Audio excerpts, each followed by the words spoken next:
नमस्कार दोस्तों, स्वागत है आपका हॉरर स्टोरी बाय सागर में, जहां हम आपको सुनाते हैं दिल दहला देने वाली डरावनी कहानियां। यहां आपको मिलेंगी वे कहानियां जो आपके रोंगटे खड़े कर देंगी और आपको नींद नहीं आने देंगी। हर कहानी के पीछे छुपा है एक रहस्य जो आपको सोचने पर मजबूर कर देगा। तो बंद कर लीजिए अपने कमरे की लाइट्स और तैयार हो जाइए एक अनजानी और भयानक दुनिया में कदम रखने के लिए। चलिए शुरू करते हैं आज की कहानी। वीर और सुधा की शादी की तीसरी वो सालगिरह आने वाली थी। वीर हमेशा से एडवेंचर का शौकीन रहा है, विशेष रूप से हॉन्टेड जगहों पर घूमने का। इसलिए इस बार उसने नेट पर कुछ ऐसी ही हॉन्टेड जगहों के बारे में सर्च करना शुरू किया। सुधा भी बेहद साहसी लड़की थी और वो भी वीर के साथ ऐसी जगहों पर जाने में इंटरेस्टेड रहती थी। ढूंढते ढूंढते वीर की नजर एक स्थान के बारे में पढ़कर वहीं ठहर गई। लिखा था, इस शहर से लगभग 150 किलोमीटर दूर दीवानगढ़ी की जमींदारी कोठी में, जिसे आजकल एक रिसॉर्ट के रूप में बदल दिया गया है, उसके कमरा नंबर 7 को एक हॉन्टेड कमरा कहा जाता है। वहां आज तक कोई भी जोड़ा एक रात भी नहीं गुजार सका है। हालांकि उस कोठी में कुल 22 कमरे हैं, मगर अन्य किसी कमरे में ठहरने पर कोई दिक्कत नहीं होती है। सिर्फ उस कमरे में ही रात गुजारना नामुमकिन सा हो जाता है और जोड़े को कमरा छोड़ना पड़ता है। यह पढ़कर वीर की आंखें चमक उठी। उसने सुधा को सारी बात बताई तो वो भी वहां जाने को तैयार हो गई। उनकी शादी की सालगिरह अगले हफ्ते थी, इसलिए वीर ने खोजकर उस रिसॉर्ट में एक दिन पहले से 3 दिन की बुकिंग करवा ली। वो रिसॉर्ट आजकल एक मल्टीनेशनल कंपनी ने लीज पर लिया हुआ था और वे इसे पब्लिक को उपलब्ध कराते थे। उस रिसॉर्ट की लोकेशन बहुत ही सुरम्य थी। चारों ओर हल्का घना जंगल, जिसमें हिंसक पशु नहीं थे, इसलिए वो घूमने के लिए सुरक्षित था और प्रकृति का सौंदर्य चारों ओर बिखरा हुआ था। मगर शायद उस कमरे की वजह से वहां पर्यटक कम ही आना पसंद करते थे, इसलिए उन्हें आसानी से बुकिंग मिल गई। रिसॉर्ट के मैनेजर बनवारी लाल जी से वीर की फोन पर बात भी हो गई और उन्होंने उसे वहां पर उत्तम सेवा प्रदान करवाने की गारंटी भी ले ली। वीर बुकिंग करके निश्चिंत हो गया। इधर सुधा ने भी चलने की तैयारियां करनी शुरू कर दी। निश्चित दिन वे लोग दोपहर को भोजन करके निकल पड़े दीवानगढ़ी के लिए। वीर ने जीपीएस ऑन कर दिया था, इसलिए रास्ता खोजने में मेहनत नहीं करनी पड़ रही थी। वे चले और लगभग 1 घंटे बाद रास्ते के पेट्रोल पंप के बाजू में बने बढ़िया से ढाबेनुमा रेस्टोरेंट में बैठकर उन्होंने चाय पी। वहां से आगे बढ़ते हुए छुटपुटा सा अंधेरा होने लगा था। सर्दियों के दिन थे, इसलिए शाम जल्दी उतर रही थी और फिर जंगल का रास्ता था, इसलिए पेड़ों की वजह से अंधेरा कुछ ज्यादा ही दिख रहा था। वीर मस्ती में गाड़ी चला रहा था। गाड़ी में बढ़िया पुराने गाने बज रहे थे। बीच बीच में दोनों पति पत्नी मस्ती में डुएट गाने गुनगुनाते चल रहे थे। इस ट्रिप को दोनों ही पूरी मस्ती से गुजारना चाह रहे थे। वीर का अपना बिजनेस था और सुधा को गृहस्थी के काम करना पसंद था, इसलिए वो घर पर ही रहती थी। मगर वे दोनों पति पत्नी बड़ी मस्ती में जिंदगी जी रहे थे। शहर पीछे छूट गया था। अब वे पूरी तरह जंगल के रास्ते पर थे। इस रास्ते में छोटे छोटे गांव जरूर पड़ रहे थे, मगर सड़क उनसे दूर चल रही थी। गांवों में शाम की दिया बत्ती होने लगी थी और सुदूर उनकी टिमटिमाती रोशनी बड़ी आकर्षक लग रही थी। अचानक गाड़ी ने झटके लेना शुरू किया। वीर ने गाड़ी रोकी। वो उतरकर बोनट खोलकर चेक करने लगा। हालांकि गाड़ी नई थी, मगर मशीनरी तो मशीनरी ही होती है। उसने देखा डायनमो का टर्मिनल लूज हो गया है और वहां स्पार्क हो रहा है, जिससे सर्किट ब्रेक होने से गाड़ी झटके ले रही है। उसने उस टर्मिनल को अच्छी तरह फंसा दिया और गाड़ी स्टार्ट की। गाड़ी चल पड़ी। थोड़ी दूर जाने के बाद गाड़ी फिर बंद हो गई। वीर झल्लाता हुआ उतरा और बोनट खोलकर देखा तो फिर से वही फॉल्ट आ गया था। वो बेबसी से आसपास देखने लगा। तभी अचानक झाड़ियों के बीच से एक व्यक्ति, जिसने कंबल ओढ़ रखा था, बाहर निकला और थोड़ा खरखराती आवाज में बोला, क्या हुआ बाबूजी? कुछ परेशानी है क्या? मैं आपकी कुछ मदद कर सकता हूं क्या? वीर वैसे ही झल्लाया हुआ था। उसे झिड़कते हुए बोला, आप अपना काम देखिए, यह आपके बस की बात नहीं है। इस पर वो बोला, एक बार मुझे बताइए तो सही क्या हुआ है। इतना कहते हुए वो गाड़ी के खुले बोनट से अंदर झांकने लगा। फिर बोला, अरे ये तो टर्मिनल का पिन खुल गया है, ठहरिए मैं अभी सही कर देता हूं। वीर कुछ कहता उससे पहले ही उसने उस लूज पिन को निकाला और दोबारा टर्मिनल पर रखकर इतनी जोर से दबाया कि छट की आवाज के साथ पिन टर्मिनल पर चिपक कर रह गया। वीर ने उस व्यक्ति को प्रशंसा में दृष्टि से देखा और बोला, धन्यवाद भाई साहब। वो कुछ नहीं बोला और वहां से चुपचाप चला गया। उसके जाते वक्त अचानक वीर को लगा कि उसकी परछाई जमीन पर नहीं पड़ रही है, मगर उसने इस ओर ज्यादा ध्यान नहीं दिया। वो वापस ड्राइविंग सीट पर बैठ गया और गाड़ी आगे बढ़ा दी। अगले पौने घंटे बाद वे उस रिस्टार्ट पर पहुंच गए। उनकी गाड़ी की आवाज सुनकर केयर टेकर ने आगे बढ़कर सदर दरवाजा खोला तो वीर ने गाड़ी अंदर लाकर पोर्च में खड़ी कर दी। केयर टेकर ने उनका अभिवादन किया और बोला, इस रिसॉर्ट में आपका स्वागत है साहब। आप लोग चलिए, वो सामने बरामदे में कुर्सियां डली हैं, वहां बैठकर थोड़ा सुस्ता लीजिए, मैं चाय लेकर आता हूं। वीर ने सुधा को देखा तो उसने भी सहमति में सर हिलाया। वे बैठ गए। केयर टेकर 10 मिनट में चाय और गर्म पकौड़े लेकर आ गया। चाय पीते हुए वीर ने पूछा, आपका नाम क्या है? तो वो बोला, साहब मुझे सब बल्लू कहते हैं। सुधा बोली, बल्लू भैया हमारे लिए कौन सा कमरा तैयार किया है? तो वो बोला, दीदी पूरा रिसॉर्ट ही खाली पड़ा है, आप लोग सिर्फ 7 नंबर कमरे को छोड़कर कोई भी कमरा पसंद है कर लें। बल्लू की बात सुनकर वीर बोला, बल्लू जी ये बताइए कि क्या 7 नंबर वाला कमरा ही हॉन्टेड है? बल्लू थोड़ा असहज होकर बोला, साहब वो सब बातें कल कर लेना, अभी तो आप लोग कोई भी कमरा पसंद कर ले, मैं सामान उसमें रख दूंगा। वो हड़बड़ाकर वहां से चला गया। इधर वीर और सुधा की नजरें मिली और दोनों ने सर हिलाकर तय किया कि 7 नंबर कमरे में ही रुकेंगे। बल्लू क्राकरी रखकर आ गया था। वीर बोला, चलो बल्लू जी हम 7 नंबर कमरे में ही ठहरेंगे। ये सुनकर बल्लू घबरा गया। तभी लाइट चली गई और एक अजीब सी आवाज आने लगी। बल्लू ने तुरंत जेब से मोबाइल निकाला। साथ ही वीर और सुधा ने भी अपने मोबाइल की टार्च चालू करना चाहिए, मगर आश्चर्य सिर्फ बल्लू की टार्च चली। मगर लाख कोशिश के बावजूद उन दोनों की मोबाइल टार्च नहीं चली। बल्लू मन ही मन कुछ बुदबुदा रहा था। किसी भी हालत में न तो सुधा का मोबाइल टार्च चला न वीर का, सिर्फ बल्लू का ही टार्च चल रहा था और उसके उजाले में वे सीढ़ियां चढ़ने लगे। अभी वे आधी सीढ़ियां ही चढ़ पाए थे कि लाइट आ गई। बल्लू ने राहत की सांस ली, जैसे बड़ी बला टल गई हो। वे लोग ऊपर कॉरिडोर में पहुंचे तो वीर ने पूछा, कहां है वो कमरा? बल्लू ने इशारे से बताया कि वो रहा। वीर दौड़कर उसके सामने पहुंचा और दरवाजे को टटोलने लगा। उस दरवाजे पर एक भारी ताला लटक रहा था। वीर बोला, बल्लू भाई आप तो ताला खोल दो। बल्लू फिर बोला, साहब एक बार और सोच लीजिए। मगर इस बार सुधा बोल पड़ी, आप तो खोल ही दो बल्लू भैया, हम देख लेंगे जो होगा। बल्लू ने बेबसी से सर हिलाया और बोला, जैसी आपकी मर्जी। उसने कमरे का ताला खोल दिया। सामने एक पूरी तरह सुसज्जित कमरा दिखाई दे रहा था। हाँ, बस एक विचित्र बात थी कि इस कमरे में 2 सिंगल बेड लगे थे जो आपस में लगभग 5 फुट दूर थे। ये देखकर वीर और सुधा एक साथ बोल उठे, ऐसा क्यों बल्लू भाई? इस कमरे में ये बेड दूर दूर क्यों लगे हैं? बल्लू बोला, मैं आपको पहले ही बता चुका हूं कि इस कमरे में पति पत्नी एक बिस्तर पर नहीं सो सकते हैं। सुधा और वीर की नजरें मिली और दोनों ही मुस्कुरा दिए। फिर वीर बोला, आप तो मेरे साथ आओ, हम इन दोनों बेड्स को जोड़ लेते हैं। बल्लू ने कानों को हाथ लगाया और बोला, साहब मुझे तो आप माफ करो, मैं ये नहीं कर सकता।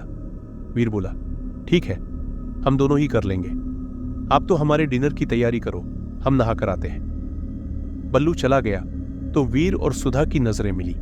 दोनों की नजर में शरारत साफ दिखाई दे रही थी।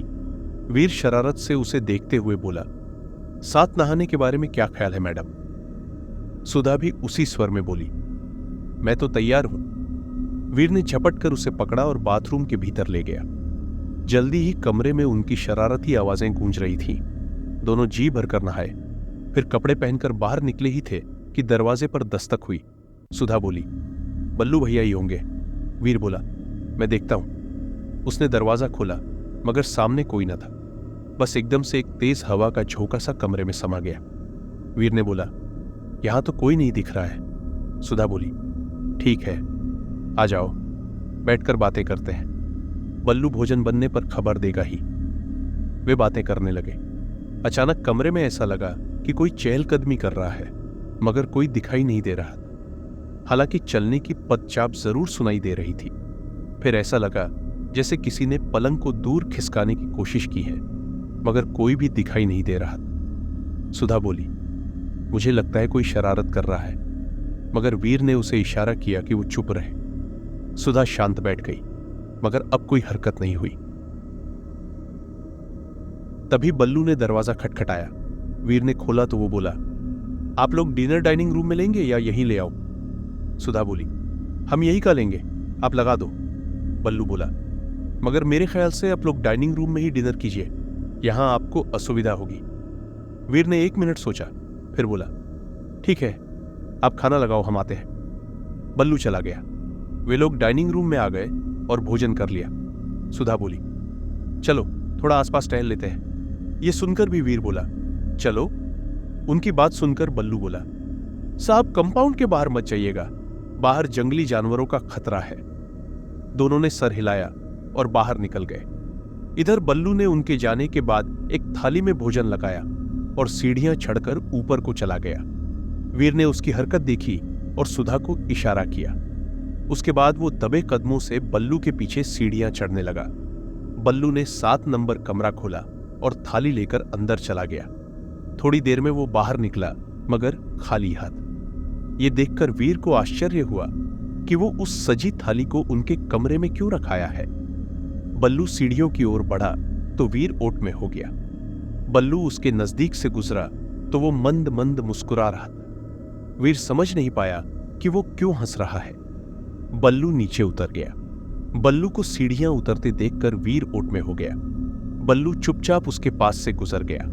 उसने ऐसा दर्शाया जैसे उसे वीर के उसे छिपकर देखने के बारे में कुछ भी पता नहीं है, जबकि उसे शुरू से यह पता था कि वीर उसकी हरकतों पर नजर रख रहा। बल्लू वीर की उत्सुकतापूर्ण हरकतें देख रहा था और सोच कुछ रहा था। उसे लग रहा था कि शायद अब वक्त आ गया है कि जो राज उसके दिल में बरसों से दबा पड़ा है और जो सच उसने आज तक किसी को भी नहीं बताया, शायद उसे उजागर करने का वक्त आ रहा है।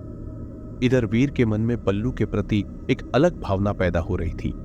वो सोच रहा था कि क्या ये उस 7 नंबर पर कमरे का खेल बल्लू ने रचाया है, मगर फिर वो सोचता कि आखिर ऐसा करने में उसका क्या फायदा है।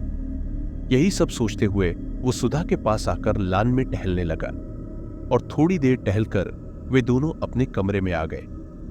उन्होंने देखा कि कमरे में सब कुछ व्यवस्थित था, सिर्फ दोनों पलंग फिर से एक दूसरे से 5 फुट दूर पहुंच गए थे, जबकि उन्हें याद था कि कमरे से निकलते वक्त दोनों पलंग आपस में जुड़े हुए थे, जैसा कि उन्होंने जमाया था। सुधा ने प्रश्नवाचक नजरों से वीर को देखा तो वो बोला, लगता है बल्लू ने इन्हें खिसका दिया है। मैंने देखा था कि हमारे पीछे वो कमरे में आया था। सुधा कुछ बोली तो नहीं, मगर थोड़ा सशंकित जरूर हो गई। उन्होंने मिलकर पलंग फिर आपस में जोड़ लिए। वीर ने घड़ी देखी, रात काफी हो चुकी थी और लंबे सफर से वे थोड़ा थके भी थे। दोनों ने चेंज किया और बिस्तर में वसुधा को आगोश में लेकर अपने पास खींचा तो सुधा भी उससे लिपट गई। उन्होंने एक दूसरे को आलिंगन में लेकर प्यार करना शुरू ही किया था कि लाइट चली गई।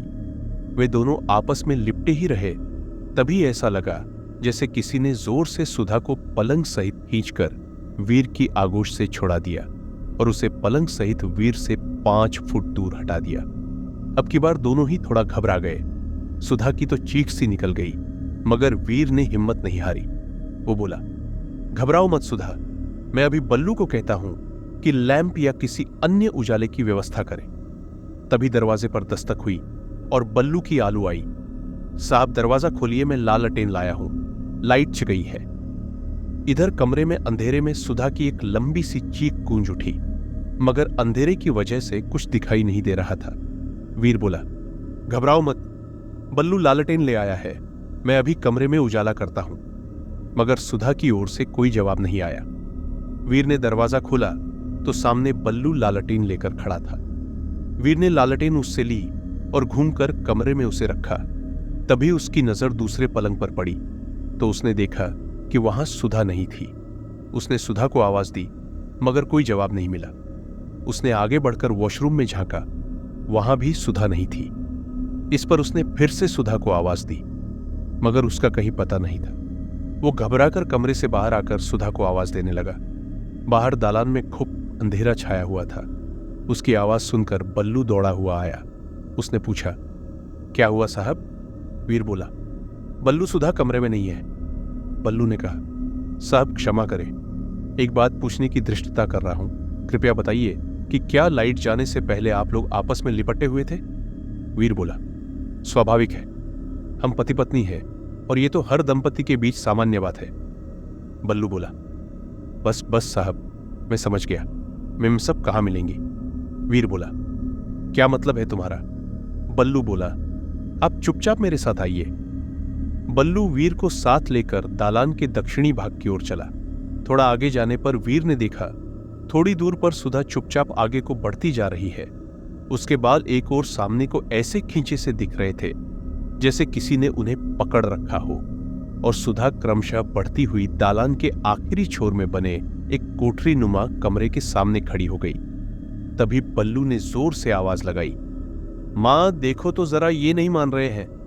उसके इतना कहते ही उस कोठरी में धड़ाम से कुछ गिरने की आवाज आई और साथ ही सुधा छिटक कर सामने को फर्श पर गिरने को हुई तो वीर ने दौड़कर उसे सहारा दिया। सुधा निडाल सी वीर की बाहों में लुढ़क गई। वीर ने सुधा को संभाला और गोद में उठाकर अपने कमरे की ओर चल पड़ा। बल्लू पीछे पीछे लालटेन लेकर चल रहा था। वे कमरे में पहुंचे। बल्लू ने जब देखा कि कमरा अस्त व्यस्त सा है तो वो बोला, साहब अभी भी वक्त है, आप लोग कमरा बदल लीजिए, वरना मैडम को और भी ज्यादा दिक्कत हो सकती है। कृपया आप लोग दोनों पलंग को आपस में मत जोड़िए और आपस में आलिंगन इत्यादि न करें तो बेहतर होगा। वीर बोला, आप हमारी चिंता छोड़ो, हम संभाल लेंगे। तभी लाइट आ गई। बल्लू चला गया।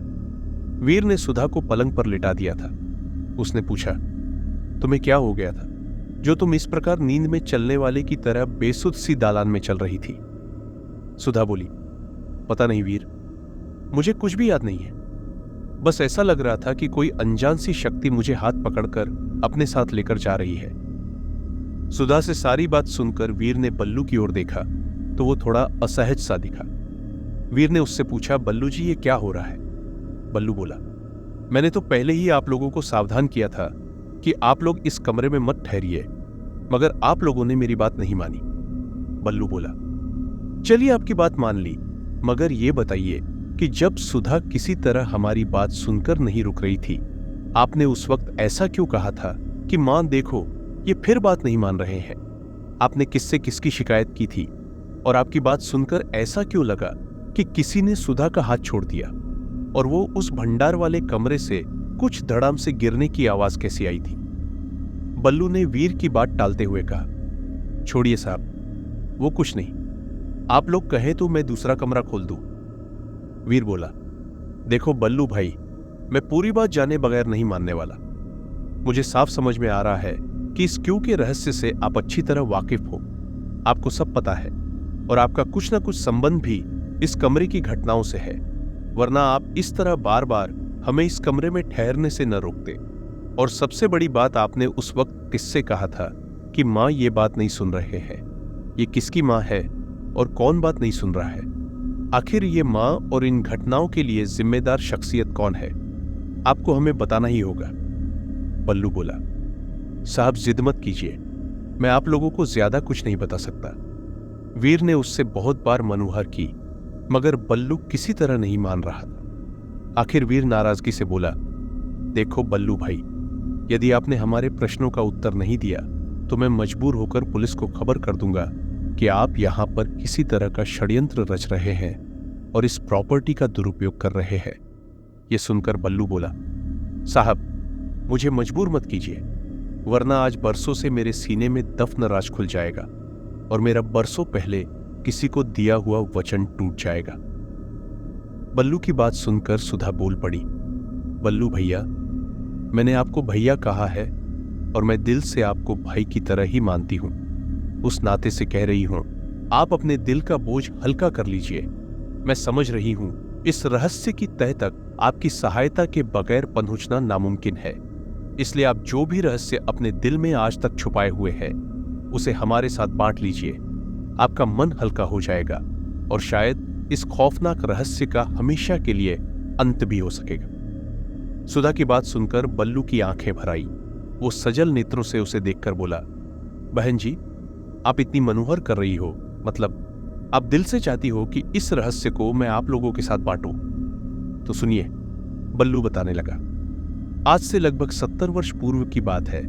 उन दिनों में जमींदारी का चलन था और ये रिसार्ट इस जमींदारी के मालिक ठाकुर वीरेंद्र विक्रम सिंह की आवासीय हवेली हुआ करता था। ठाकुर साहब एक अत्यंत प्रजावत्सल और सहृदय व्यक्ति थे। उनकी प्रजा उनसे बहुत प्रभावित थी और उन्हें बहुत प्यार करती थी। उनके एकमात्र पुत्र थे ठाकुर जोरावर सिंह। वे एकदम पिता की प्रतिमूर्ति तो नहीं थे, मगर इतने भी बुरे न थे कि प्रजा उनसे तंग आ जाए। ठाकुर वीरेंद्र विक्रम जब बूढ़े हो चले तब 20वीं सदी का 70 का दशक चल रहा था। जमींदारी तो खत्म हो चुकी थी, मगर प्रजा का लगाव ठाकुर साहब से बना हुआ था। ठाकुर साहब भी यदा कदा प्रजा के बीच चले जाते और वक्त जरूरत हर एक की मदद भी करते रहते। फिर एक दिन काल ने उन्हें यहां की प्रजा से छीन लिया। सारी जमींदारी में शोक की लहर दौड़ गई। हालत में रही कि ठाकुर साहब का अंतिम संस्कार होने तक पूरे इलाके में किसी भी घर में चूल्हा नहीं जला। ठाकुर साहब के जाने के बाद हवेली मालिक बने ठाकुर जोरावर सिंह, उन्होंने भी प्रजा से संबंध बनाए रखा। हालांकि वे एक बड़े पद पर सरकारी नौकरी भी करते थे, मगर निवास इसी हवेली में था। ठाकुर का जवानी के दिनों में एक युवती से प्रेम था, मगर उसने उन्हें धोखा दे दिया और किसी और से विवाह करके विदेश चली गई थी। तब से ठाकुर ने अविवाहित रहने का सोच लिया था। उनका महिलाओं के प्रति नजरिया ही बदल गया था। ठाकुर इस हवेली में नौकरों के साथ अकेले ही रहते थे। उनके विश्वस्त नौकरों में नगेन और उसकी पत्नी ही इस हवेली की देखभाल करते थे और 4 दरबान, एक मुंशी जी तथा 2 लठैत उनके पिता के जमाने से नियुक्त थे। इतना कहकर बल्लू ने थोड़ा विराम लिया और बोला, मैं जरा पानी पीकर आया। बल्लू नीचे किचन में चला गया। वीर और सुधा एकाग्रता से कहानी सुन रहे थे। उन्होंने बल्लू के जाने के बाद एक दूसरे को अर्थपूर्ण नजरों से देखा। वीर ने सुधा को आलिंगन में लेकर हल्का चुंबन लिया तो अचानक कमरे में रखा फूलदान टेबल से नीचे गिर पड़ा। वीर और सुधा अलग हो गए। तभी पल्लू भी नीचे से आ गया। उसने फूलदान गिरने की आवाज सुन ली थी। वो अर्थपूर्ण मुस्कान के साथ बोला, साहब, आप लोग थोड़ा धीरज रखिए ना। क्यों वो सब करते हैं जिससे इस कमरे का वातावरण प्रभावित होता है। अब देखिए, मेरे जाते ही जरूर आप दोनों ने एक दूसरे से लिपटने की कोशिश की होगी और विरोध स्वरूप में फूलदान गिराकर किसी ने अपनी उपस्थिति दर्ज कराई है। वीर और सुधा थोड़ा शर्मा गए। बल्लू ने आगे बताना शुरू किया। वो बोला, ठाकुर जोरावर सिंह की जिंदगी ऐसे ही चल रही थी। कोई क्लेश नहीं था। हवेली का कामकाज और उनकी नौकरी दोनों ही साथ साथ चल रहे थे। परिवर्तन तो तब आया जब अचानक नगीन की जवान बेटी एक दिन रोती कलपती हवेली में आई। दरअसल नगीन की इकलौती बेटी रजनी का विवाह शहर के एक नवयुवक जीवन के साथ करीब 5 वर्ष पहले हुआ था। जीवन की कमियों के चलते उनकी कोई संतान नहीं हुई थी और आज 5 साल बाद जीवन की मां ने रजनी पर आक्षेप लगाते हुए उसे निकाल दिया था। उधर जीवन ने भी अपनी एक साथी कर्मचारी से प्रेम की पींगे बढ़ा ली थी, इसलिए उसने भी रजनी का साथ नहीं दिया और वो मजबूर होकर पिता के घर लौट आई थी। इस तरह नगीन की परित्यक्त बेटी को इस घर में ठिकाना मिल गया। नगीन और उसकी पत्नी अब बूढ़े हो चले थे और ठाकुर साहब के कामों से वे थकने लगे थे, मगर रजनी ने आकर धीरे धीरे उनके काम संभालना शुरू कर दिया। हवेली का नियम था कि ठाकुर साहब की इजाजत के बिना उनके कमरे में नगीन के सिवा कोई नहीं था सकता था और उनकी अनुपस्थिति में तो कमरे में झांकना तक मना था। मगर रजनी ने जब नगीन के साथ कामों में हाथ बटाना शुरू किया तो उसे याद आ गया बचपन में जब वो हवेली में खेलते हुए कभी कभार घुस जाती थी तो उसके माँ पिताजी दोनों ही उसे डांट कर कहते थे, खबरदार, बड़े ठाकुर के कमरे में मत जाना। वो सहम कर बाहर भाग जाती थी। आज भी ठाकुर साहब के कमरे न जाने का वो नियम यथावत था। ये देखकर उसकी उत्सुकता बढ़ती जा रही थी। उसने तय कर लिया कि वो ठाकुर साहब की उपस्थिति में ही कमरे में प्रवेश करेगी। इतना कहकर बल्लू बोला, अब बहुत रात हो गई है, आप लोग आराम कीजिए, बाकी कहानी मैं कल सुबह नाश्ते के बाद सुनाऊंगा। ये सुनकर वीर और सुधा एक साथ बोल पड़े, नहीं नहीं, प्लीज पूरी कहानी बताइए, हमें नींद नहीं आ रही है। बल्लू बोला, अच्छा तो फिर मैं चाय बनाकर लाता हूं। वो चाय बनाने नीचे चला गया। बल्लू के चाय बनाने के लिए नीचे जाते ही वीर ने शरारत से सुधा को देखा और बोला, आऊं क्या? सुधा भी नाखरीली आवाज में बोली, कुछ देर पहले की बात याद है ना, अब की बार यदि तमाचा पड़ा तो मैं भाग जाऊंगी। दोनों हंस पड़े और फिर वीर गंभीरता से बोला, देखो मजाक अपनी जगह, मगर जब हम जान गए हैं कि इस कमरे में रहने वाले को इस प्रकार चुंबन आलिंगन इत्यादि पसंद नहीं है तो हमें भी संयम बरतना होगा। यह सुनकर सुधा ने एक बार तिरछी नजर से उसे देखा और बोला, यह बात तुम दिल से कह रहे हो ना? सचमुच तुम संयम बरत पाओगे? वीर संजीदगी से बोला, हाँ यार, इस बार मैं सीरियस हूं। तभी बल्लू चाय लेकर आ गया। उसने 4 कप चाय बनाई और 1 कप चाय लेकर पास की तिपाई में रखकर बोला, मुझे मालूम है तुम यहीं बैठकर हमारी बात सुन रहे हो, लो चाय पी लो, थक गए होगे। वीर और सुधा ने आश्चर्य से देखा कि छिपाई हल्के से हिली। बल्लू बोला, अब जब मैं आप लोगों को सारा किस्सा बता ही रहा हूं तो फिर कैसी पर्देदारी? ये सही है कि यहां कोई है जो सब सुन रहा है। वीर और आश्चर्य में पड़ गए। बल्लू ने बताना शुरू किया। उस रोज रजनी ने ठाकुर साहब की उपस्थिति में ही उनके कमरे में प्रवेश किया। वो दरवाजे से जैसे ही भीतर आई, एक कड़कती आवाज आई, कौन? रजनी सकुचाते हुए बोली, ठाकुर साहब, मैं रजनी। उसकी आवाज सुनकर ठाकुर चौंक पड़े। वे जानते थे कि उनके कमरे में नगेन के सिवा किसी को प्रवेश करने की इजाजत नहीं है। फिर ये रजनी यहां कैसे आई? उन्हें लगा कहीं नगेन को कुछ दिक्कत तो नहीं हुई जो उसने रजनी को भेजा है। ये सोचकर वे बोले, आ जाओ। रजनी हिम्मत करके भीतर आ गई। भीतर आते ही उसकी आंखें चौंधिया गई। दरअसल उस कमरे में बीचों बीच बहुत तेज रोशनी की व्यवस्था थी और कमरे की सारी दीवारें आईने से मढ़ी हुई थी। उसे कमरे की रोशनी में खड़ा नहीं हुआ जा रहा था। वो हड़बड़ा गई।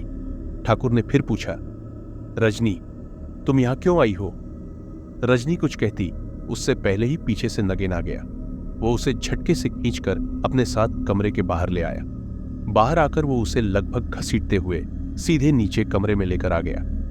नगेन ने रजनी से कहा, बेटी, मैंने तुझे हमेशा कहा है कि कभी भूलकर भी ठाकुर साहब के कमरे में मत जाना, वरना अनर्थ हो जाएगा। फिर तू वहां क्यों गई? तू जानती नहीं ठाकुर, किसी को भी अपने कमरे में नहीं आने देते हैं। वो तो बहुत मजबूर होकर उन्होंने मुझे इजाजत दी है। आज तू उनके सामने ही उस कमरे में चली गई। पता नहीं ठाकुर साहब क्या करेंगे। ये कहकर नगेन भागता हुआ हवेली में चला गया। रजनी वहीं बैठकर सोचने लगी, आखिर क्या बात है जो ठाकुर साहब उस कमरे में किसी को भी आने नहीं देते हैं और उस कमरे में सभी दीवारों पर शीशे क्यों जड़े हुए हैं? इस रहस्य का पता लगाना ही होगा। यह सोचकर रजनी ने मन ही मन निश्चय कर लिया कि वो ठाकुर की अनुपस्थिति में फिर एक बार उस कमरे में घुसने की कोशिश करेगी। इधर नगेन हवेली में आकर अपने दैनिक कार्यों में लग गया। उसकी आशा के विपरीत ठाकुर साहब ने उस रोज रजनी के यूं उनके कमरे में पनहुच जाने के मामले पर कोई हंगामा नहीं किया, न ही नगेन से कोई सवाल किया। नगेन को बड़ा आश्चर्य हुआ क्योंकि इससे पहले एक नौकरानी को ठाकुर साहब ने सिर्फ इसलिए निकाल दिया था कि उसने उनके कमरे के दालान में उनकी इजाजत के बगैर घुसकर झाड़ू बुहारी करने की कोशिश की थी। फिर रजनी तो सीधे उनके कमरे के भीतर ही चली गई थी। नगेन की सूखी जा रही थी। धीरे धीरे रजनी वाली घटना को 1 सप्ताह बीत गया। नगेन की आशा के विपरीत ठाकुर साहब ने रजनी पर कोई कार्यवाही नहीं की। आश्चर्य तो तब हुआ जब उस रविवार को ठाकुर साहब ने नगेन को बुलाकर उससे रजनी के बारे में पूछताछ की। वे बोले, नगेन, तुम रजनी के भविष्य के लिए क्या सोचते हो? क्या तुम उसे वापस उसकी ससुराल भेजोगे या उसे अपने पास ही रखोगे? नगेन बोला, ठाकुर साहब, जिस प्रकार उसके पति और सास ने उसे भगाया है, उसके बाद तो उसका वहां जाना खतरनाक ही है। पता नहीं इस बार वे दोनों मिलकर उसे जान से ही न मार दे कहीं। इसलिए अब उसे वहां वापस भेजना उचित नहीं होगा। इस पर ठाकुर बोले, फिर उसे हवेली में ही काम पर रख लो। मुंशी जी को कह देता हूं, वे उसे हर महीने तनख्वाह दे दिया करेंगे। नगेन बोला, मगर ठाकुर साहब वो काम क्या करेगी? तो ठाकुर साहब अचानक संजीदगी से बोले, नगे, उस रोज रजनी के मेरे कमरे में अचानक आ जाने से मैं हतप्रभ हो गया था, मगर उसके चले जाने के बाद मैं जब सोचने बैठा कि उसे इस हिमाकत की क्या सजा दूं, तभी मुझे एक ख्याल आया कि ठाकुर जोरावर सिंह ने नगेन को अपने सामने बुलाया और बोले, देखो नगेन, तुम्हारे सिवा मेरे इस कक्ष में आज तक कोई भी प्रवेश नहीं कर पाया है, मगर तुम्हारी बेटी रजनी ने आज ये नियम तोड़ा है, और इसलिए। ठाकुर इतना ही कह पाए थे कि नगेन हाथ जोड़कर बोल पड़ा, हुक्म मैं जानता हूं। रजनी ने जो हरकत की है उसके लिए उसे माफ नहीं किया जा सकता है। आप हुक्म करो, मैं अपने हाथ से उसे सजा दूंगा। नगेन की बात बीच में ही काटते हुए ठाकुर बोले, नगेन, यह सही है कि रजनी ने बहुत बड़ा अपराध किया है और मैंने भी शुरू में उसे कठोर सजा देने का मन बनाया था, मगर तभी अचानक मेरे मन में एक विचार आया कि मेरे इस कमरे में मेरी प्रेयसी कनकलता ठकुराइन की इकलौती तस्वीर लगी है और उसका सिंगार और रखरखाव आज तक मैं ही करता आया हूं। यही वजह है कि मैं अपने और कनक के बीच किसी को पसंद नहीं करता। यह बात मेरे अलावा सिर्फ तुम्हें पता है। यह कहकर ठाकुर थोड़ा रुके, फिर कहने लगे, मैं अब अपनी व्यस्तता के चलते ठकुराइन का ज्यादा ख्याल नहीं रखा पाता हूं, इसलिए मैंने सोचा है कि अब से रजनी हर रोज दोनों वक्त ठकुराइन का श्रृंगार करेगी और रात में उसे सुलाकर तब सोने जाएगी। उसका मन भी बहल जाएगा और ठकुराइन का अकेलापन भी कट जाएगा। यह सुनकर नगेन थोड़ा सोच में पड़ गया। उसे मौन देखकर ठाकुर बोले, चिंता मत करो नगेन, रजनी को मेरी अनुपस्थिति में भी इस कमरे में आने की इजाजत होगी और वो बेरोकटोक मेरे कमरे में आ सकेगी। नगेन बोलू, ठाकुर साहब, मैं अपनी पत्नी से इस बारे में बात करके आपको बताता हूं। वो चला गया। अपने कमरे में आकर नगेन ने अपनी पत्नी से सारी बात बताई तो वो बोली, चलो, रजनी को तो लगता है दंड की जगह पुरस्कार मिल गया। कमरे में रजनी भी थी, उसने भी सहर्ष सहमति दे दी, मगर नगेन का मन नहीं मान रहा था। आखिर पत्नी और बेटी के दबाव के आगे नगेन को झुकना ही पड़ा। उसने ठाकुर को बताया कि रजनी कल आ जाएगी। ठाकुर बोले, ठीक है, उसको कहना मेरे निकल जाने के बाद आकर अपना काम संभाल लेगी। फिर जैसे कुछ याद आया वे बोले, ऐसा करना, कल उसे मेरे रहते हुए ही भेजना, जिससे मैं उसको समझा दूं कि कैसा श्रृंगार करना है। नगेन सर ने झुकाकर हामी भर दी। ये देखकर ठाकुर बोले, घबराओ नहीं, तुम भी वहीं रहोगे जैसे रोज रहते हो। नगेन थोड़ा निश्चिंत हुआ। रजनी ने अगले रोज से अपना काम संभाल लिया। नगेन और ठाकुर की उपस्थिति में वो सुबह का, फिर ठाकुर की अनुपस्थिति में दोपहर का, फिर शाम को, और रात को नगेन और ठाकुर की उपस्थिति में वो ठकुराइन की तस्वीर का श्रृंगार करने लगी। धीरे धीरे नगेन को भी ठाकुर पर विश्वास होने लगा, क्योंकि ठाकुर रजनी के प्रति बिल्कुल भी रुझान नहीं दिखाते थे, बल्कि वे पूरी तन्मयता से ठकुराइन के श्रृंगार पर ही ध्यान देते थे। सब कुछ ऐसे ही चलता रहा। दिन गुजरते रहे। अब नगेन काफी निश्चिंत हो गया था और अब अक्सर रजनी जब ठाकुर की उपस्थिति में कमरे में जाती तो वो अपने कामों में लगे रहता था। उसने रजनी के साथ जाना कम कर दिया था। वक्त अपनी रफ्तार से आगे बढ़ रहा था। रजनी काफी दिनों से पति से अलग रह रही थी और एक विवाहिता स्त्री को पति के साथ रहते हुए जिस संसर्ग सुख का आनंद पाती है, उससे वो अपने को वंचित पा रही थी। उसके मन में पुरुष संसर्ग की इच्छा कभी कभी सर उठाने लगती थी। यद्यपि लोक लाज और संकोच से वो चुप रहती, मगर न जाने क्यों, जाने अनजाने वो ठाकुर की ओर आकृष्ट होने लगी थी। अक्सर वो ठाकुर की उपस्थिति में जब कमरे में आती तो लापरवाही से कभी आंचल सरका देती, कभी ठाकुर से बात करने की कोशिश करती, कभी ठाकुर साहब के बिस्तर की सिलवटें बिना मतलब के ठीक करने लगती, और कभी कभी तो वो जानबूझकर ठाकुर साहब से हल्के से टकरा जाती और फिर बड़ी अदा से क्षमा मांगने लगती। ठाकुर साहब ने पहले पहल उसकी इन हरकतों पर ध्यान नहीं दिया और वे रजनी की हरकतें नजरअंदाज करते रहे, मगर उनके इस प्रकार उसकी हरकतों को नजरअंदाज करने को रजनी ने उनकी स्वीकृति मानकर अपने प्रयास और बढ़ा दिए। ठाकुर भी आखिर एक पुरुष थे। न जाने किन कमजोर क्षणों में उन्होंने एक बार रजनी को अपनी बाहों में जकड़ लिया। रजनी तो जैसे इस पल का ही इंतजार कर रही थी। उसने बड़ी नाजो अंदाज से समर्पण कर दिया और ठाकुर के संयम का बांध टूट गया। फिर तो ये खेल अक्सर खेला जाने लगा। इधर रजनी ने इसे अपनी सफलता मानी और धीरे धीरे वो मुख्य होने लगी। इधर आजकल ठाकुर के अक्सर अपने कमरे में रहने और रजनी के हाव भाव से नगेन का शक बढ़ा तो उसने अपनी पत्नी से चर्चा की। पहले तो पत्नी ने विश्वास नहीं किया, मगर जब नगेन ने बताया कि आजकल ठाकुर दोपहर में भी कमरे में आ जाते हैं और कमरा बंद हो जाता है जबकि रजनी भीतर ही रहती है, तो नगेन की पत्नी का भी माथा ठनका। नगेन की पत्नी का शक उस दिन पक्का हो गया जब एक रोज रात में उसने रजनी का बिस्तर खाली देखा। वो जागकर इंतजार करने लगी। सारी रात बीत गई। भोर में रजनी लड़खड़ाते हुए लौटी और चुपचाप अपने बिस्तर पर निडाल पड़ गई। नगेन की पत्नी सब समझ गई। अगले दिन उसने रजनी से पूछताछ की तो रजनी बेफर पड़ी। उसने तो धमकी दे डाली कि अगर उसे रोकने की कोशिश की गई तो वो उन दोनों को घर से निकलवा देगी। शोर सुनकर नगेन भी वहां आ गया तो रजनी ने दोनों को धमकाकर चुप करा दिया। उस रोज भोर में रजनी को इस प्रकार अस्त व्यस्त हालत में लौटते देखकर नगेन और उसकी पत्नी सारा माजरा समझ गए, मगर रजनी ने उन दोनों को डपटकर चुप रहने को कह दिया। इधर ठाकुर तो पूरी तरह अपनी प्रेयसी ठकुराइन को भूलकर इस बेहया औरत के प्रेम पाश में फंसे चुके थे। वे कामांध हो चुके थे और उन्हें अपने भले बुरे का ज्ञान तक नहीं रह गया था। हालत यह हो गई थी कि अब वे दोनों न तो दिन देखते थे और न रात। जब मर्जी होती रजनी ठाकुर के कमरे में आ जाती और ठाकुर भी अब अक्सर हवेली में ही पड़े रहते थे। उन्होंने कामकाज सब मुंशी जी के भरोसे छोड़ दिया। ये सब नगेन और उसकी पत्नी से देखा नहीं जा रहा था, मगर वे मजबूर थे। हवेली के दूसरे नौकरों को रजनी ने निकलवा दिया था।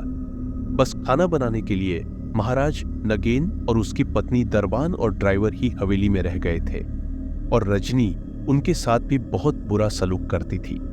वो खुद को इस हवेली की मालकिन समझने लगी थी। नगेन और उसकी पत्नी मिलकर रजनी को समझाने की कोशिश करते रहते कि वो इस गुमान में न रहे कि वो ठाकुर की प्रेयसी बन गई है। ये ठाकुर साहब तो जब उससे मन भर जाएगा तो उसे दूध में से मक्खी की तरह निकाल फेंकेंगे और वो कुछ भी नहीं कर पाएगी।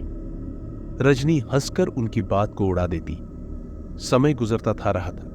देखते देखते रजनी और ठाकुर के इस वासना के खेल को 1 वर्ष बीतने आया। इधर आजकल रजनी की तबीयत थोड़ी नासाज रहने लगी थी।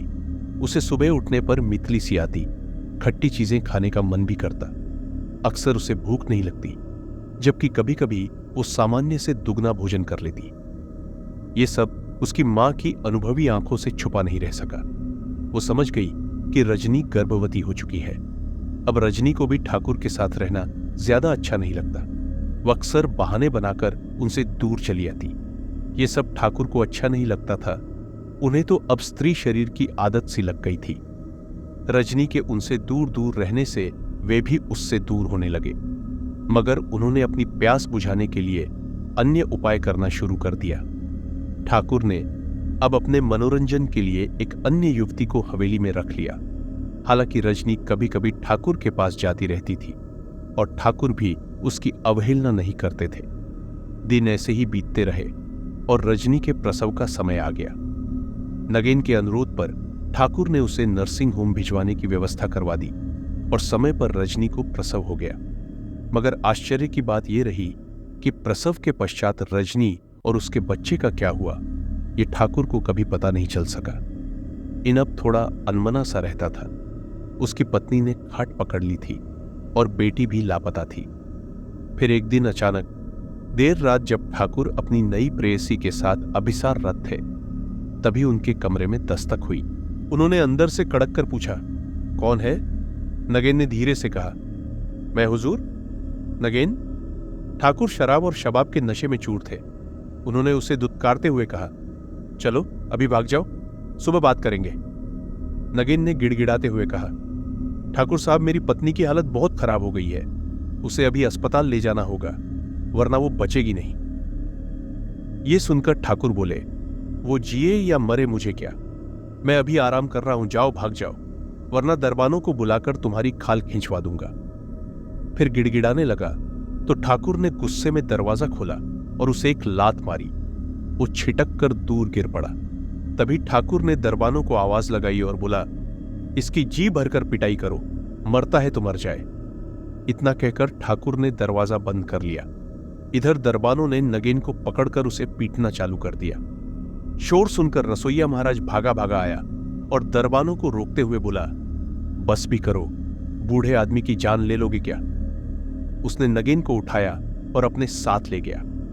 दरबान अपनी ड्यूटी पर वापस चले गए। उस रात नगेन को होश नहीं आया।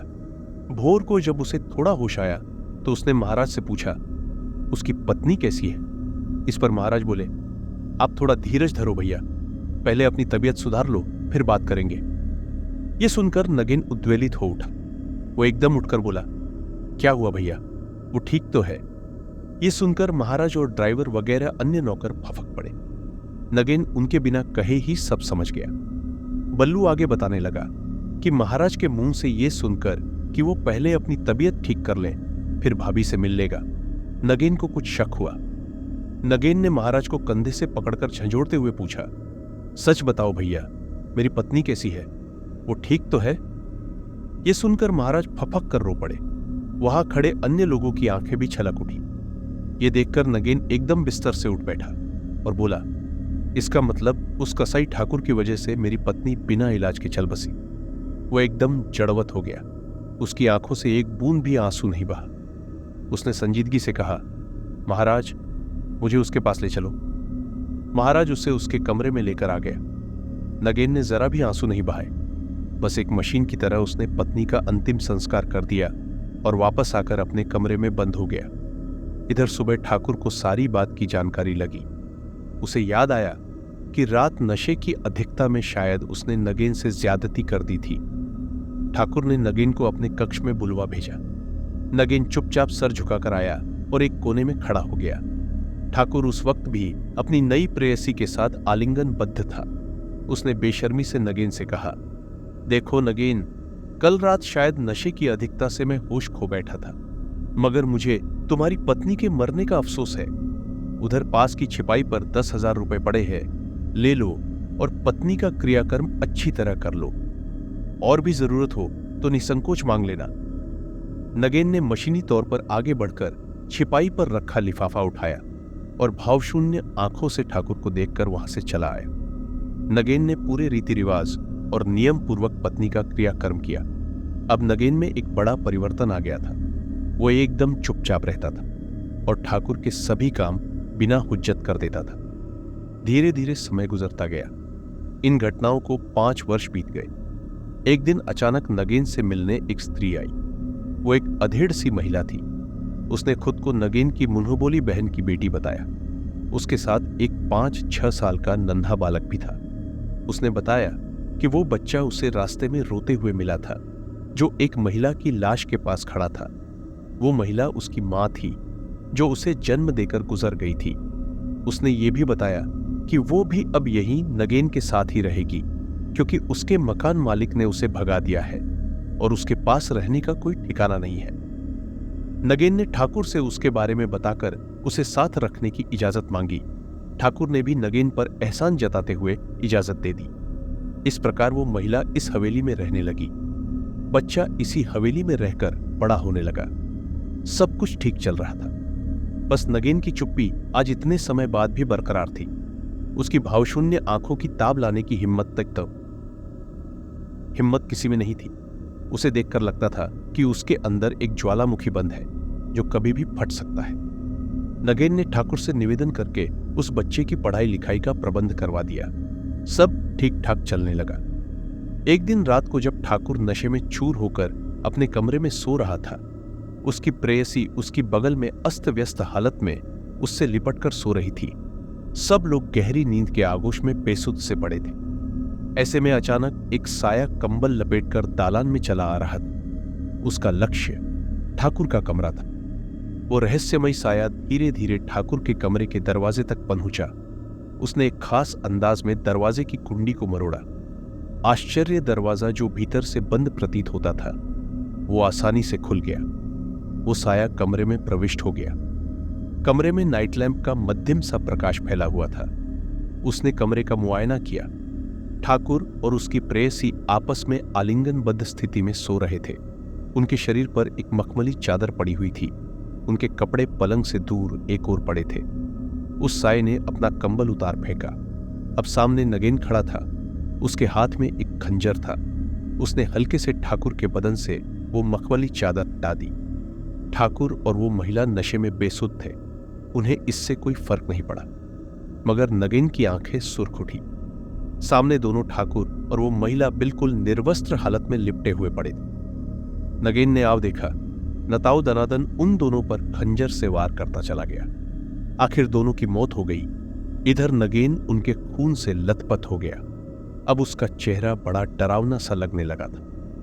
वो उसी हालत में हवेली से निकलकर सीधे थाने चला गया। उसने रात में ही थाने में आत्मसमर्पण कर दिया। पुलिस हवेली आई और उसने अपना काम शुरू कर दिया। पुलिस ने दोनों लाशों का पंचनामा बनाकर उन्हें नियमानुसार पोस्टमार्टम के लिए भिजवा दिया। मामला अदालत पहुंचता इससे पहले ही नगेन जेल से भागने में सफल हो गया। वहां से भागकर वो सीधा अपने कमरे में आया और उसने वहां से संदूक में से अपनी पत्नी की साड़ी निकाली तथा उसे लेकर सीधे वहां गया जहां उसने ठाकुर की हत्या की थी। उस कमरे में आकर नगेन ने अपनी पत्नी की साड़ी से फंदा बनाकर आत्महत्या कर ली। इस घटना के बाद हवेली वीरान सी हो गई। आखिर सरकार ने इसे हस्तगत कर लिया और एक रिसोर्ट के रूप में परिवर्तित कर दिया। इस बीच वीर ने बल्लू से पूछा, मगर हवेली के नौकरों का क्या हुआ? इस पर बल्लू बोला, वे सब अपने अपने गांव को चले गए। सुधा ने पूछा, नगेन की वो मुंह बोली बहन की लड़की और बेटा कहाँ गए? इस पर बल्लू बोला, उन दोनों के पुनर्वास की व्यवस्था सरकार ने करवा दी। लड़का विद्यालय में भर्ती हो गया और महिला सिलाई वगैरह सीखकर आजीविका चलाने लगी। इधर इस हवेली में पर्यटक आने लगे और वे यहाँ के सुरम्य वातावरण से बहुत प्रभावित होते थे। इससे इस रिसॉर्ट की प्रसिद्धि बढ़ने लगी। मगर इस कमरे में जब भी कोई जोड़ा ठहरने आता तो आधी रात को वो भागकर बाहर आ जाता, क्योंकि इस कमरे में इसी प्रकार की हरकतें होती रहती थीं। अब तक भोर होने लगी थी। बल्लू बोला, साहब, अब आप लोग समझ गए होंगे कि मैं क्यों आप लोगों को इस कमरे में ठहरने से मना कर रहा था। यह सुनकर सुधा और वीर की नजरें मिली।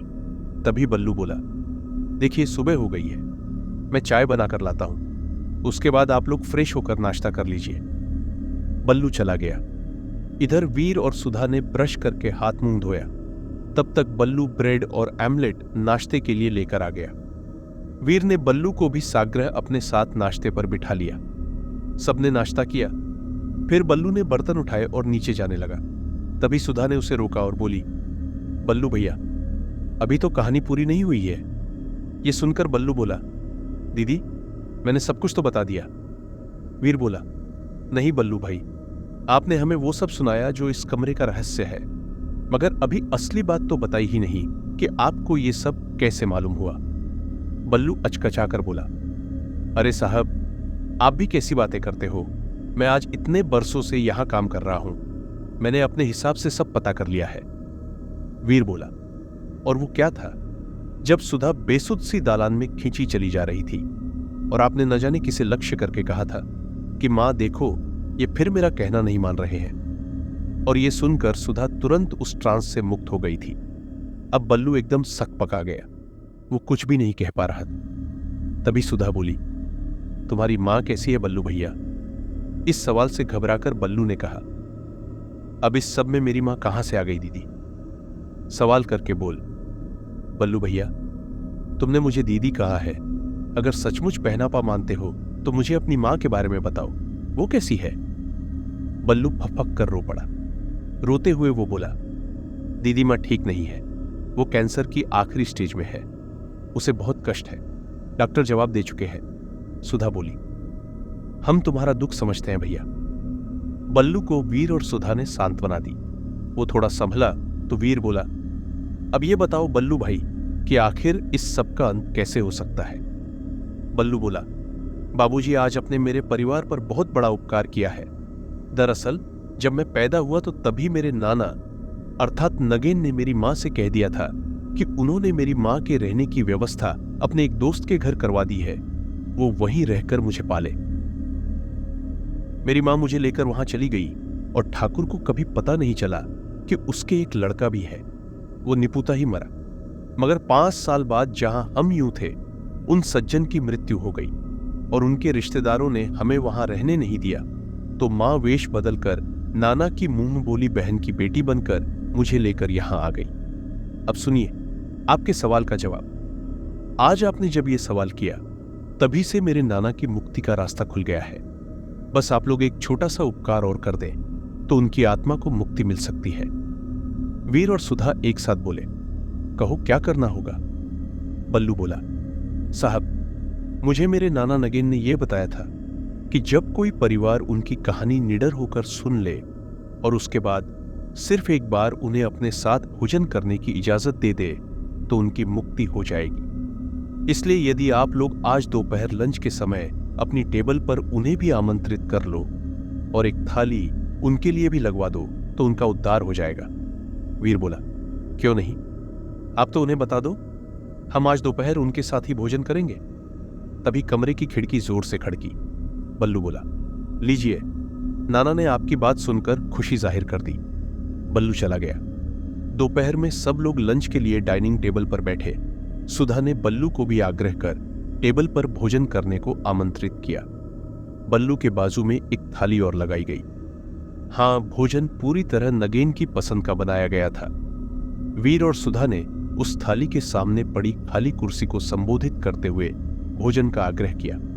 इस पर कुर्सी जरा सी खिसकाने की आवाज हुई, जैसे कोई बैठा हो। फिर सबने भोजन शुरू किया।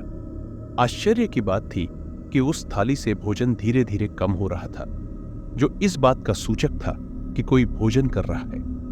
भोजन समाप्त हुआ तो सब उठने को हुए तो अचानक एक कराती हुई आवाज आई, जरा ठहरो बच्चों, आज तुम लोगों की मेहरबानी से मुझे इतने सालों बाद मुक्ति मिल सकी है। मेरे नाती बल्लू ने इससे पहले बहुत प्रयास किए, मगर तुम दोनों जैसे धैर्य और साहस का परिचय किसी ने नहीं दिया। तुम मेरी डरावनी हरकतों से डरे नहीं, न ही तुमने मुझसे डर कर यह कमरा छोड़ा। अब मैं जा रहा हूं, मेरा आशीर्वाद तुम सबके साथ हमेशा रहेगा। इसके बाद आवाज आनी बंद हो गई और कुर्सी फिर थोड़ा खिसकाने की आवाज आई। फिर दरवाजा हल्का सा हिला। बल्लू बोला, नाना चले गए। तभी बल्लू को जैसे कुछ याद आया। वो बोला, मैं अपने क्वार्टर से होकर अभी आया। थोड़ी देर में बल्लू बदहवास सा भागते हुए आया और बोला, साहब गजब हो गया, इधर नाना मुक्त हुए, उधर मेरी मां को भी कष्टों से मुक्ति मिल गई। इतने बरसों से तड़प रही मेरी मां आज ईश्वर को प्यारी हो गई। मां कहती थी, बल्लू जब तक तेरे नाना को मुक्ति नहीं मिलती मैं भी नहीं जा पाऊंगी। और आज देखिए वो चली गई। वीर और सुधा ने उसे सांत्वना दी और उन्होंने ही अन्य कर्मचारियों के साथ मिलकर और मैनेजर बनवारी लाल को बुलवाकर बल्लू की मां के अंतिम संस्कार की व्यवस्था बनाई। अगले दिन वे रुके और उन्होंने बल्लू को समझाया कि अब उन्हें जाना ही होगा। बल्लू ने उनका शुक्रिया अदा किया। उस रात उसी रहस्यमय कमरे में वे ठहरे। उन्होंने उस रात सोने की तैयारी की तो सुधा तिरछी नजर से वीर को देखते हुए बोली, सावधान, मुझे हाथ भी लगाया तो। इस पर वीर ने झपट कर उसे यह आलिंगन में लेकर कहा, अब डरने की कोई बात नहीं है, अब नगेन ने हमें अभयदान दे दिया है। और उस रात वे एक साथ ही सोए। सुबह सब ठीक था। वे बल्ले से विदा लेकर वहां से चल दिए और उस रिसोर्ट का अभिशप्त कमरा भी हमेशा के लिए भयमुक्त हो गया। तो दोस्तों, यह थी आज की भयानक कहानी। उम्मीद है आपने इसे पूरा सुना और यह आपको पसंद आई होगी। वीडियो को लाइक करें और अपने दोस्तों के साथ शेयर करें। कमेंट्स में हमें जरूर बताएं कि आपको यह कहानी कैसी लगी और आगे आप किस प्रकार की कहानियां सुनना चाहते हैं। हम फिर मिलेंगे एक नई और डरावनी कहानी के साथ। तब तक के लिए ध्यान रखें और सुरक्षित रहें।